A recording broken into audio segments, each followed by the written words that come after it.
there's an organization called the International Organization for Migration. It's affiliated with the United Nations, and a lot of countries around the world give this organization a lot of money, quite a few dollars, hundreds of millions of dollars, to ostensibly help refugees around the world. Now, this organization actually has an election for its director general position. Typically, this position has been held by an American because the United States gives this organization the bulk of its funding. This position is up for election in June. The Minister of Immigration in Canada has a lot of pressure from the international organization to increase funding. And there is scuttlebutt in the community that the American candidate won't be voted in this time. So if the American candidate isn't voted in, there's been rumors that the United States might pull back some of its funding from this organization. Now, I've had this organization in front of committee. I've asked them a lot of technical questions. We had an audit related to it on some of its activities a couple of years ago that hasn't sort of been fulsomely responded to. All of that aside, I was really trying to get a sense this last week on whether or not the government was going to increase funding to this organization in the event that the American candidate wasn't supported, because there was nothing in this year's federal budget or in the estimates that we were reviewing on whether or not they were going to do this. Now, I asked the Minister of Immigration a very simple question. The Minister of Immigration should be able to tell the House of Commons if they're going to support the American candidate or not, because that would, given what I just told you, have some particularly large consequences for the Canadian budget should be required to backstop funding to this organization. Watch the exchange that I had with the Minister of Immigration on this issue. You're going to note a few things. He has no idea what I'm talking about on a hundreds of millions of dollars decision. The Liberals that are in the audience are laughing at me, but watch them go silent when they realize what I was getting at. Thank you, Madam Chair. I'm wondering if the Minister can provide rationale to the House why Canada has decided to vote against Mr. Ken Isaacs to be the Director General of the International Organization on Migration. The Honourable Minister of Immigration, Refugees and Citizenship. Madam Chair, we work very closely with the International Organization for Migration as well as the UNHCR to assist us in overseas refugee resettlement. We are proud of the partnership that we have with the IOM and UNHCR. They're invaluable partners for Canada for refugee referrals and refugee resettlement. They have played a key role in our Syrian refugee initiative as well as our Yazidi program. The Honourable Member for Calgary, Nose Hill. Maybe he didn't understand the question, Mr. Chair. Why has Canada decided to vote against Mr. Ken Isaacs to be the Director General of the International Organization of Migration in the upcoming election for this position in June? So why has Canada decided to vote against him? If the Minister could please tell the House. The Honourable Minister. The member opposite, Mr. Chair, hasn't understood that the vote hasn't happened yet. It's in June. The Honourable Member. The Minister has made a decision to vote against him, and I would like him to provide the rationale to the House on why he has chosen to vote against this particular person. Thank you. Minister. Mr. Chair, the member opposite must have abilities that are beyond me to talk about an election that hasn't happened yet. I can only speculate or talk about decisions that are made about elections that are happening now or have happened. As far as an election that will happen next month, I'm in not a position to comment on the results of an election that hasn't occurred yet. Honourable Member for Calgary, Nose Hill. So I'll ask another way so that perhaps the Minister can understand. I'll make it a little more facile. Will the Minister be voting for, will he be instructing Canada to vote for Mr. Ken Isaacs to be the Director General of the International Organization for Migration? The Honourable Minister of Immigration. Once again, Mr. Chair, no vote has occurred yet. The election is in June, and I would encourage the honourable member to look out for the election race at that time and to stay tuned for the results in June. The Honourable Member for Calgary, Nose Hill. Could the Minister tell the House if the election results are public or private, if the ballot is public or private? The Honourable Minister. Mr. Chair, once again, the vote is in June. As I said, we are in May 2018. If the honourable member wants to talk about the election or the results after the election, I would encourage her to wait till June to do so. Member. Ballot that is cast for the Director General of the International Organization for Migration, public or private? The Honourable Minister. Mr. Chair, it's quite fascinating that the official opposition is using its valued time to question a minister on the intricacies of voting at the International Organization of Migration. I'm actually very much enjoying this, how to predict how elections will go 1 month from now, how different nations, including Canada, will cast their ballot. I would encourage the honourable member to keep this line of question going. The Honourable Member for Calgary Nose Hill.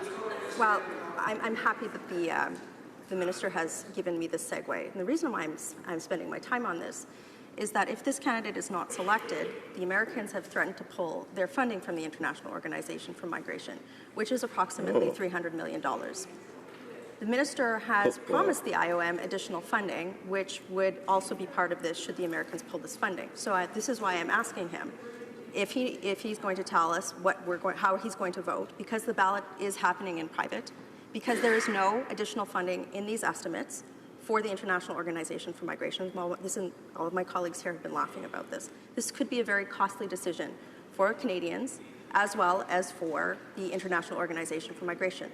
So the minister should know how he is going to support this, how he is going to vote, given the massive implications for funding for the Canadian public. And he should be able to tell the House this and not make fun of us, including the government House leader who has been giggling the entire time. So, will the minister please stand up and tell the House how he plans to vote in the election for the Director General for the International Organization for Migration in the next month? Minister of Immigration. As I said earlier, we value the partnership that we have with the International Organization for Migration as well as the UNHCR. We work very closely with them on the referral of cases as well as transportation of refugees that have been selected to come and live in Canada. As far as the upcoming election in June 2018, no decision has been taken. The decision to support a particular candidate by Canada will be decided on an objective criteria. That vote will happen in June 2018. Mr. Chair, as you are very well aware, we are in May 2018, and no decision has been taken with respect to Canada's decision. Any decision that will be made with respect to supporting a candidate for heading the International Organization for Migration will be decided on objective criteria. The Honourable Member for Calgary Nose Hill. Can the minister please tell the House which objective criteria he's referring to and which candidate he feels best suits those objective criteria? The Honourable Minister. Mr. Chair, as I said, the International Organization for Migration is a valued partner of Canada. We take our partnership with the IOM as well as the UNHCR very seriously. We've worked with them for many, many years in both the selection and the referral of refugee cases to us, as well as the transportation and the interviewing of refugees to Canada. No decision has been taken with respect to Canada's support of the head of the future International Organization for Migration. Member for Calgary Nose Hill. What are the objective criteria the minister has just mentioned, and which candidate does the minister best feel suits those, given that June is about a week away? Thank you. Honourable Minister. Mr. Chair, the fact of the matter is the decision will be made based on objective criteria. No decision has been made yet on who we will support as a country. The Honourable Member. May 24th. We are sitting in the House of Commons. I'm just wondering if the minister could tell the House what the objective criteria are that he is going to be using to make a significant decision for this country in a very short period of time. The Honourable Minister. It is objective criteria. It is not subjective criteria, and it will be based on that. No decision has been made on who to support with respect to the future head of the IOM. The Honourable Member. The objective suggests that there should be a list what is the objective criteria? What are the list of objective criteria that the minister is using to evaluate this very significant decision that could have significant implications with one of our major trading partners as we are entering into an agreement regarding NAFTA? Minister of Immigration. Mr. Chair, with respect to the decision-making process of Canada, I am paid by Canadian tax dollars, and therefore I make decisions in the best interests of Canadians and Canada. We do not make our decisions in this side of the House based on criteria from other countries. We will support the candidate based on objective criteria that serves the best interests of Canadians and of Canada. The Honourable Member for Calgary Nose Hill. What are the objective criteria? The Honourable Minister. Mr. Chair, I would be very pleased to table the objective criteria.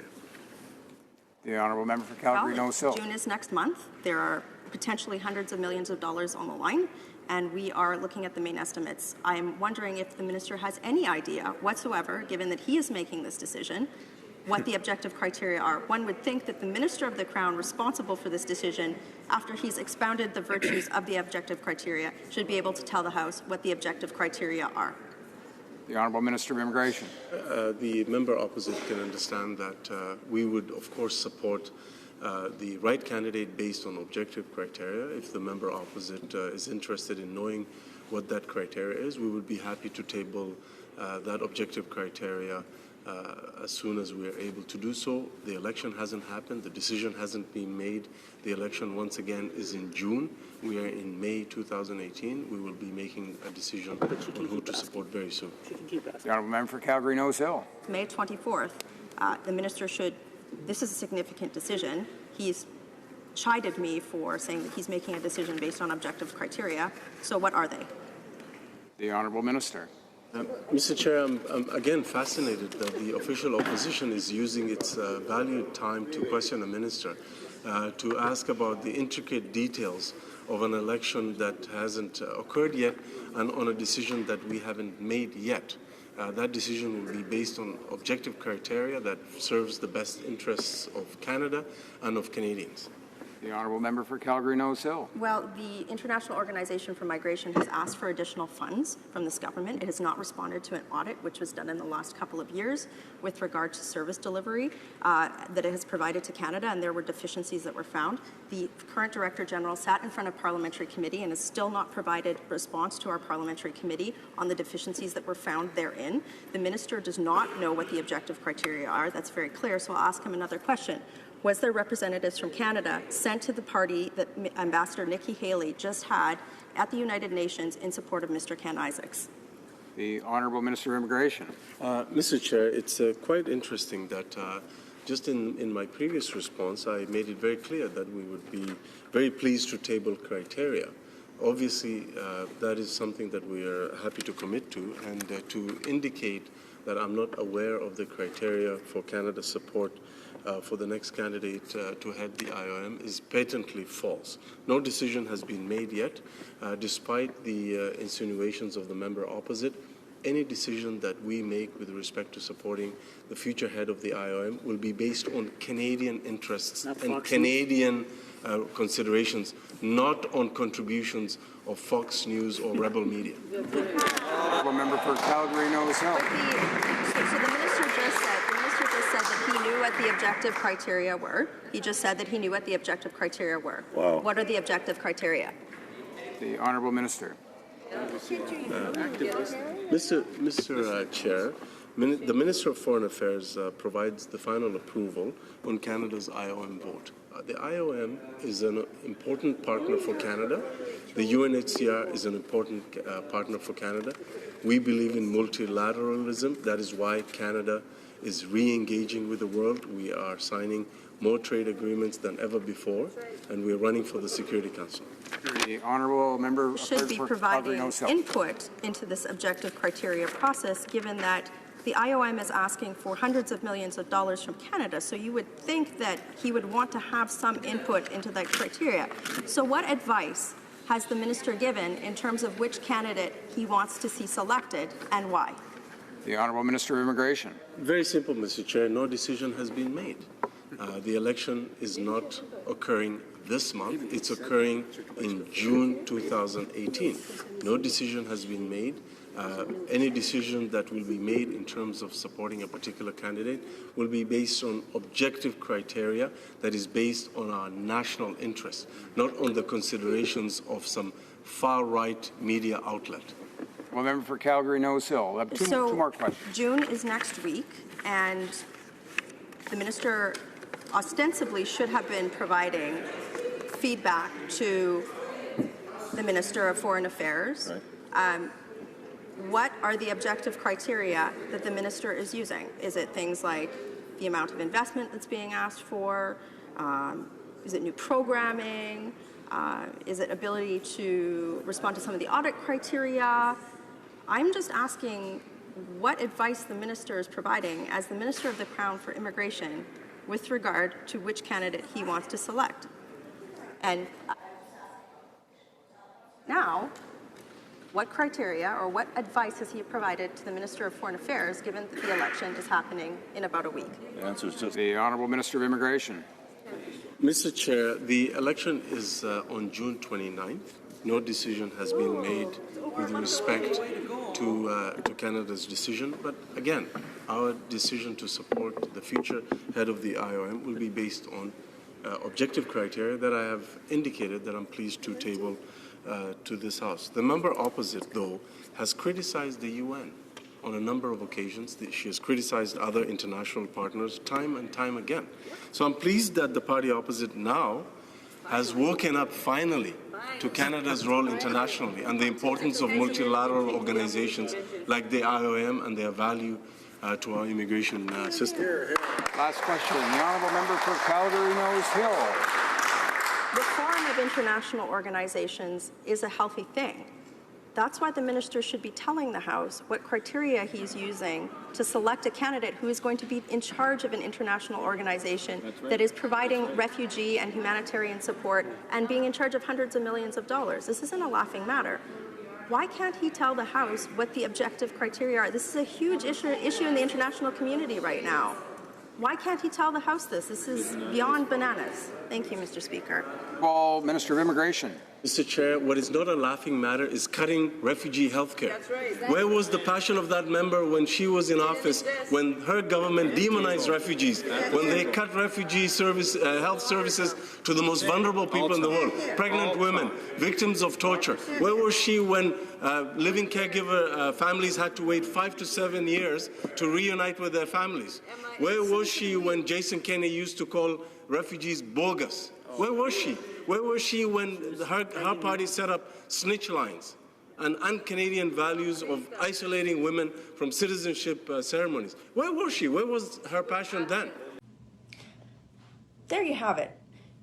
This is like what you just saw there is so typical Liberal. You have somebody who is in charge of spending hundreds of millions of dollars, your tax dollars that we don't have because we're in a deficit situation, really not having any clue what I was talking about in the first instance, and then making fun of me on the back end for asking a pretty common sense question. It's going to be very interesting to see what Canada actually does in this particular election. It's going to be very interesting to see if they decide to support the American candidate publicly or if they just don't take a stance on this because they're managing to try and get a seat on the UN Security Council at all costs. I just want to know who we're voting for and why. Seems like a pretty simple question to me. I want to know how much money they're planning on spending, of your money they're spending on this. That's actually my job to find out and hold them to account for. If you have some time, write to the immigration minister and tell him how disappointed you are in his performance. Working hard for you. Have a great day.